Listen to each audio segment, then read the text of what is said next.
En esta presentación veremos ejercicios prácticos de estabilización de suelos con cal y con cemento y les serán complementarios a lo visto anteriormente en las clases de teoría.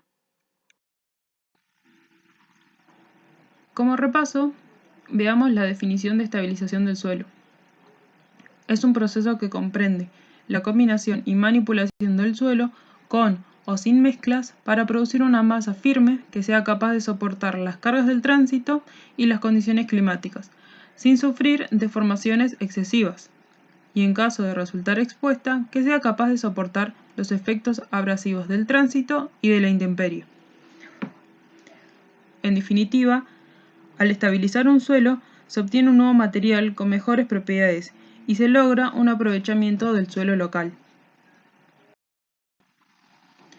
Dentro de los tipos de estabilización tenemos la estabilización mecánica y la estabilización físico-química. En la mecánica tenemos la estabilización por compactación y humidificación, que comprende el manipuleo y la compactación del suelo para lograr la densificación del mismo. Este tipo de estabilización acompaña al resto de las estabilizaciones planteadas. Después tenemos la estabilización granulométrica, que busca una adecuada granulometría mediante la incorporación de materiales granulares o cohesivos. En tanto, en la estabilización físico-química, entre las más comunes tenemos la estabilización con cal, con cemento y bituminosa. Y se obtiene el cambio en las propiedades del suelo por medio de efectos físico-químicos que se producen en la superficie del suelo mediante la adición de un agente estabilizante. A modo ilustrativo les muestro este perfil transversal en donde podemos ver las diferentes capas de un pavimento y en este les voy a marcar aquellas zonas en donde se puede tratar el suelo con estabilizaciones. Se puede aplicar en la subrasante, que sirve de apoyo para el paquete estructural, también en las banquinas o en las capas del paquete, como en la subbase, en este caso tenemos dos tipos de subbase, o en la base, que es la capa que está por debajo de la capa de rodamiento. Cada una de estas capas va a tener una capacidad portante diferente y a medida que nos acercamos a la capa de rodamiento, la capacidad portante es superior. A su vez, van a estar compuestas por mezclas de materiales particulares. Ahora sí, yendo directamente a lo práctico, vamos a resolver dos ejercicios del trabajo práctico número 9 que está compuesto por tres partes: estabilización de suelos, tratamientos superficiales y mezclas asfálticas. Lo primero a resolver va a ser un ejercicio de estabilización del suelo con cemento.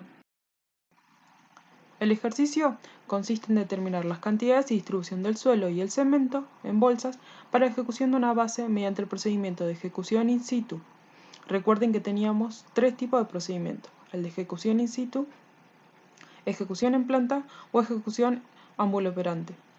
En este caso, como es ejecución in situ, se van a distribuir las bolsas de cementos sobre la cancha. Como dato tenemos el dosaje de cemento referido al peso del suelo seco, que es de un 7%. Las medidas de la base, el ancho de 7,8 metros y el espesor de 0,18 metros. A su vez tenemos la densidad máxima del suelo cemento, es decir, de la mezcla, 1,65 toneladas por metro cúbico. La densidad del suelo suelto, 1,27 toneladas por metro cúbico.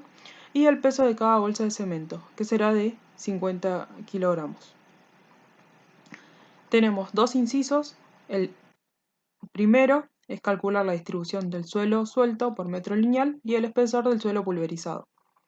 Y el segundo es proponer una separación en el sentido transversal y longitudinal de las bolsas de cemento, de manera que se optimice la tarea de distribución del cemento sobre el suelo de manera uniforme. Para el inciso A, vamos a plantear en forma esquemática un dibujo de la base. Y nos queda una base de 7,8 metros con un espesor de 18 centímetros. Bien. Lo primero a determinar es el peso del suelo cemento por metro lineal, es decir, el peso de la mezcla por un metro de longitud.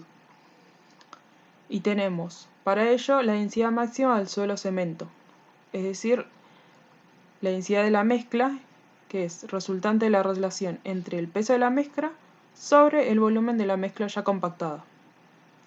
este volumen va a ser igual al ancho de la base por el espesor por la longitud, la cual adoptamos 1 metro. Reemplazamos los valores y obtenemos un volumen de 1,40 metros cúbicos.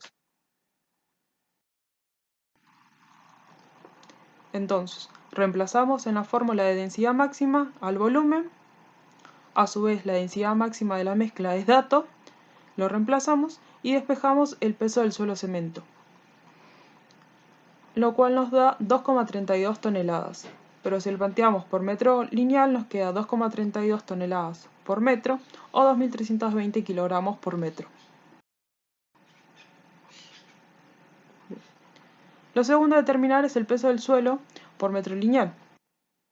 Para ello necesitamos conocer cuál es el porcentaje de cemento referido al peso del suelo.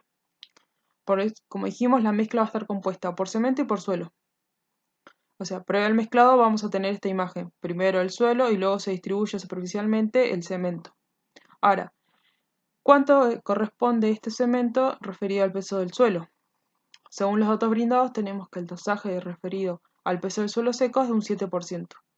Con lo cual, si lo llevamos los pesos, quiere decir que el peso del cemento va a ser igual al 7% del peso del suelo. Entonces, dijimos que nuestra mezcla es suelo más cemento. El cemento es un 7% del suelo, con lo cual encontramos una relación entre la mezcla y el suelo. El peso del suelo cemento lo determinamos anteriormente, lo dividimos por este coeficiente y nos da 2,16 toneladas por metro. Entonces, el peso del suelo por metro lineal será 2,16 toneladas por metro. Hasta ahora ya calculamos el peso del suelo por metro lineal. Lo que nos queda es determinar el espesor del suelo pulverizado. Para ello recurrimos a la fórmula de densidad del suelo suelto. Esta densidad es igual al peso del suelo sobre el volumen del suelo suelto.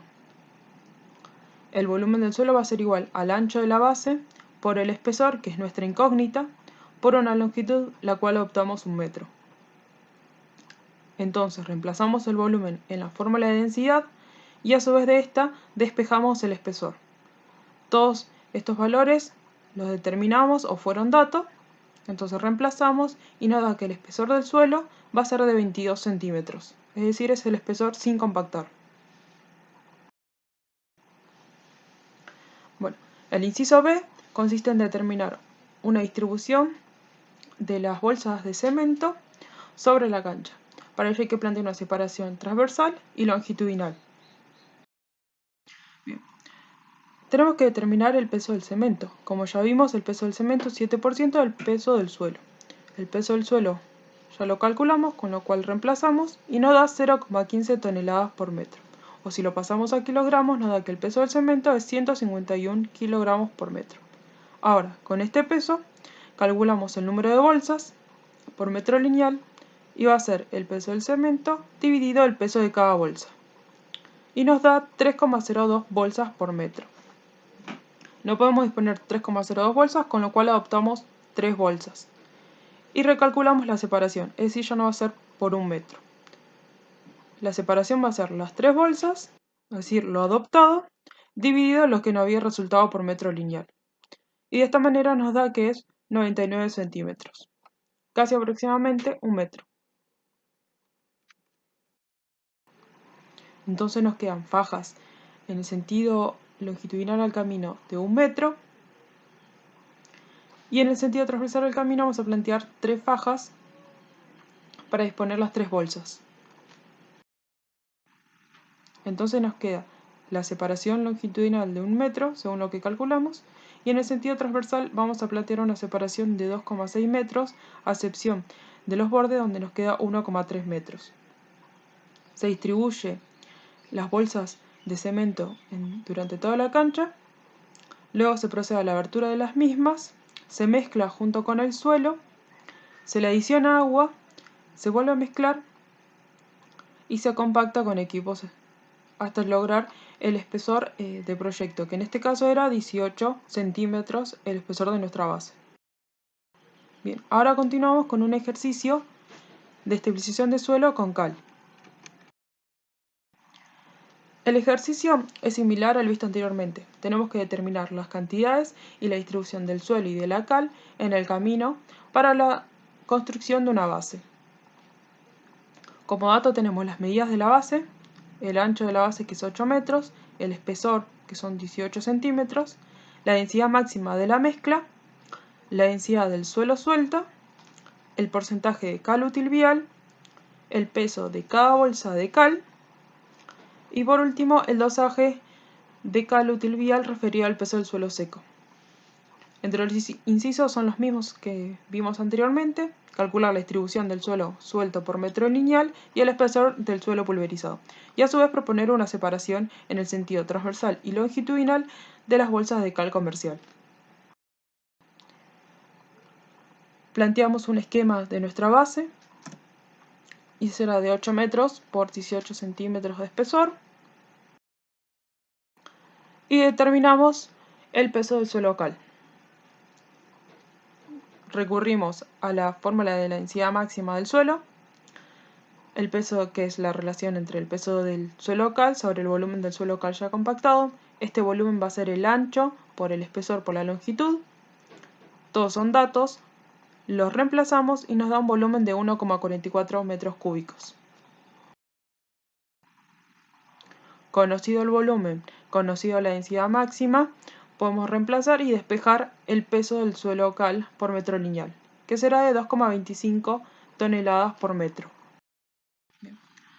Continuamos con los cálculos y determinamos el peso del suelo por metro lineal. Entonces, para ello necesitamos saber cuánta cal corresponde al suelo. Tenemos como dato que el dosaje de la cal referida al peso del suelo seco es un 3%, pero a su vez tenemos el porcentaje de cal útil vial del 65%. ¿Qué quiere decir este porcentaje? Que nuestra bolsa comercial no va a reaccionar el 100%, sino que el 65% va a ser capaz de reaccionar con el suelo. Entonces, tenemos que corregir el dosaje que teníamos anteriormente. ¿Cómo se plantea esa corrección? Directamente por la división del 3% del dosaje dividido el porcentaje de cal útil vial. Entonces nos da que el porcentaje de cal comercial es de 4,6%. Y si lo referimos al peso, será el peso de la cal comercial va a ser igual al 4,6% del peso del suelo. Ya tenemos una relación entre el peso de la cal comercial y del suelo. Lo reemplazamos en la fórmula general, es decir, el peso de nuestra mezcla es igual al peso del suelo más el peso de la cal comercial. Reemplazamos el peso de la cal comercial por 4,6% del peso del suelo. Y de esta fórmula despejamos el peso del suelo. Y nos da 2,15 toneladas por metro. Calculamos ya la primera parte. Nos queda determinar el espesor del suelo pulverizado.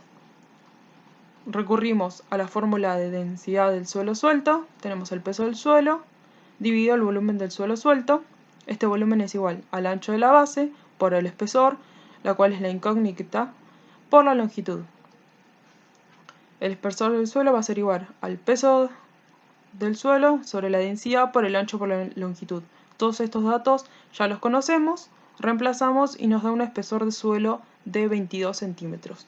Este espesor es sin compactar, es decir, en estado suelto. Nos queda el último inciso, que es proponer una separación en el sentido transversal y longitudinal de las bolsas de la cal comercial. Entonces, determinamos el peso de la cal. Como vimos anteriormente, el peso de la cal es 4,6% del peso del suelo. El peso del suelo ya es dato, reemplazamos y nos da 0,10 toneladas por metro. O si lo llevamos a kilogramos, tendríamos 100 kilogramos por metro de cal comercial. Bien, ahora con este peso vamos a determinar el número de bolsas por metro lineal. Entonces, dividimos al peso de la cal por el peso de la bolsa y nos da 4 bolsas por metro.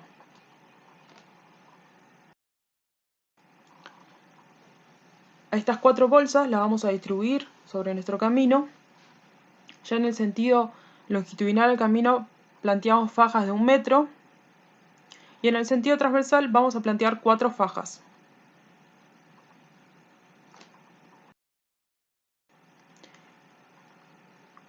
con la distribución de las fajas nos quedaría que cada bolsa en el sentido longitudinal va a estar dispuesta cada 1 metro y en el sentido transversal va a estar dispuesta cada 2 metros, a excepción de los bordes que va a estar cada 1 metro. Esta separación nos va a lograr una mezcla uniforme. Luego de estar distribuidas sobre toda la cancha, los operadores proceden a la abertura de las bolsas, se las distribuye y se las mezcla con el suelo por medio de equipos pesados. Luego se procede a la adición del agua, se vuelve a mezclar y se compacta. Para ver en mayor detalle el proceso de ejecución en obra, pueden recurrir a los videos ya subidos y a su vez para ver el procedimiento exacto de la estabilización del suelo con cal o con cemento, están subidos las clases de estabilización del suelo. Bien, y con esto finaliza la presentación. Gracias.